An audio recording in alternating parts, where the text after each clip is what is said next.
Everything started with a dream. Kit, a cat girl and agent of an organization called the Farcade, keeps seeing the same nightmare over and over. She fights side by side with her partner, defending a village from a villain named Mayhem. They win, they call the victory, and then the world just falls apart. Rumbling, glitches, screaming. The village disappears. The words "GAMEOVERSE" appear on screen. Kit wakes up screaming. This is how the world works. The GAMEOVERSE is a system in which game worlds exist. Each one has its own hero and its own villain. If the hero beats the villain and completes the game, the planet explodes. The Farcade exists precisely to prevent this from happening. They arrive in game worlds, stop the hero from defeating the villain, and in doing so, save the planet from destruction. Kit is on board a small ship. Beside her is her partner Caboodle, a prickly and sarcastic sea urchin in the shape of a backpack. He latches onto Kit's back and serves as her combat partner. They were sent on a boring recon mission by orders from their commander Dusk, who has apparently long since run out of patience with Kit's habit of rushing in to save everyone without thinking. The third member of the team is Gobbles, a pink Tyrannosaurus whom Caboodle cannot stand. According to him, Gobbles is useless because all he can do is read and write. Kit defends him and corrects Caboodle, and Gobbles is nervous but tries to hold it together. The task is simple. Fly to an unknown planet, figure out who the hero is and who the villain is, and report back to the Farcade. No conflict, no saving anyone, just recon. Naturally, everything goes wrong. As the ship approaches the planet, another ship appears behind them. It belongs to the Syntax, a hostile organization that operates on principles exactly opposite to the Farcade. They do not save worlds, they use them. On board the Syntax ship are 3 people. Warwick, a cold and calculating commander, Fold, a nervous, talkative, and clearly incompetent fighter, and Misinformation, sharper in wit and far more composed than Fold.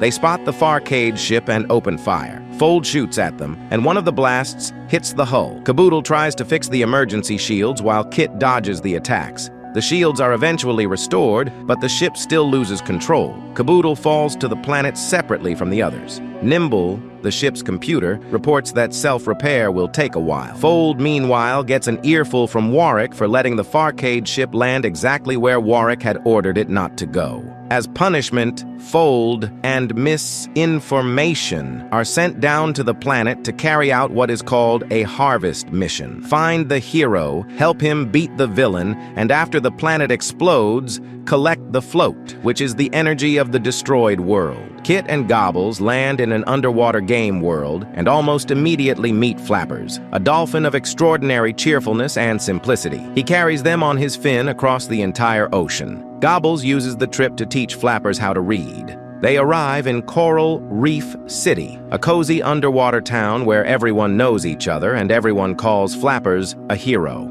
Kit refuses to believe the dolphin could be the main hero. He is too kind, too naive, a textbook background character. But a local sea urchin that Gobbles happens to run into calls Flappers the super dolphin and confirms it outright. Yes, he is the local hero. Meanwhile, Caboodle, having fallen separately, ends up in the mouth of a massive shark named Snappers. He does not panic. Instead, he lectures her from the inside. Snappers spits him out. Caboodle quickly sizes up the situation. Snappers is Flapper's arch nemesis and the local villain. Without hesitating, Caboodle offers the shark his help. He will train her so she can finally beat that dolphin. Snappers agrees. Caboodle gets to work. Fold, meanwhile, comes up with a scheme. He pretends to be a talking piece of paper called Mr. Paper, plants himself at Flapper's feet, and convinces him that he will help him defeat someone called Crabbington. Flappers is thrilled by his new friend. Together they head to the villain's lair. Crabbington turns out to be a simple crab in a tank, and Flappers dispatches him without much effort. Fold is pleased. The plan is working. Kit and Gobbles, having learned that Flappers really is the hero, start following him. They notice a piece of paper constantly hovering around him. Kit tries to take it from Flappers, explaining that it is dangerous. Flappers refuses. Mr. Paper is his friend.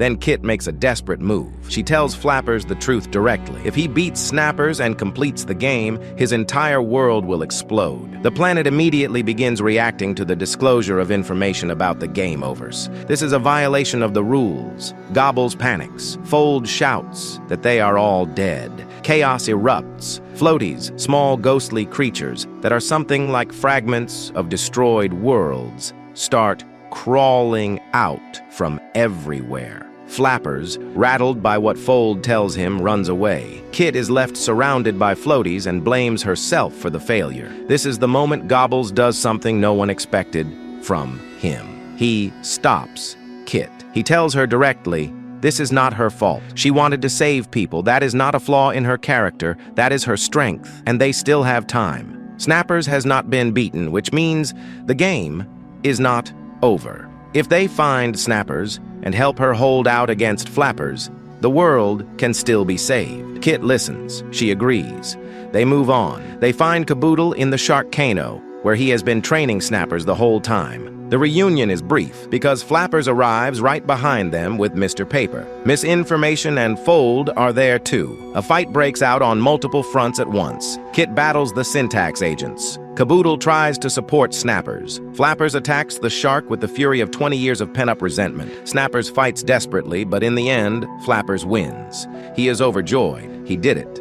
And then the planet starts to crumble. Fold mockingly thanks the team and flies off. Flappers stares in confusion as his world falls to pieces. Kit tells him they have to go, now. Flappers does not want to leave. He thinks about the village, about his friends, about whether this is his fault. Kit says to him the same thing she once said to someone else. You did what you thought was right. This is not your fault. Flappers pulls himself together. He grabs all three of them and hauls them out of the collapsing world with everything he has left. Nimble's ship is still being repaired. Kit and Caboodle transform into the Kibble Star Cannon, their shared attack that requires both of them, and launch the whole team into open space just as the planet explodes. They survive. Flappers looks at where his home used to be. Silence. The syntax ship hovers nearby. Warwick opens a channel. He says the float has been collected. Then he notices Snappers among the wreckage and offers the shark a place in syntax. He explains that the rules of the Gameovers are cruel and unfair, but the float they collect from destroyed planets will allow them to rewrite those rules and bring back everything that has been lost. Snappers refuses in her own characteristic fashion. Mayhem then appears on screen and kills the shark. And at the end, it becomes clear they want revenge on Kit. That is where the first episode ends. The Gameovers is built around one very specific question. What matters more, saving one person right now or sacrificing them for the sake of more lives in the future? Kit always chooses the first. Caboodle always chooses the second. And both of them are right in their own way, which is what makes the conflict feel real. But there is something even more interesting. Warwick says that Syntax is collecting float in order to rewrite the laws of the Gameovers. So, he is not simply a villain for the sake of villainy. He wants to break the system itself. The question is, at what cost? And who allowed him to pursue this? It seems to me that behind the Gameovers stands someone or something that created these rules on purpose. Planets do not explode by accident. It is a mechanism, and float is fuel for something bigger than simply restoring what was lost. Exactly what? It is not yet clear. With you was Super Cameraman. See you very soon. Bye, everyone.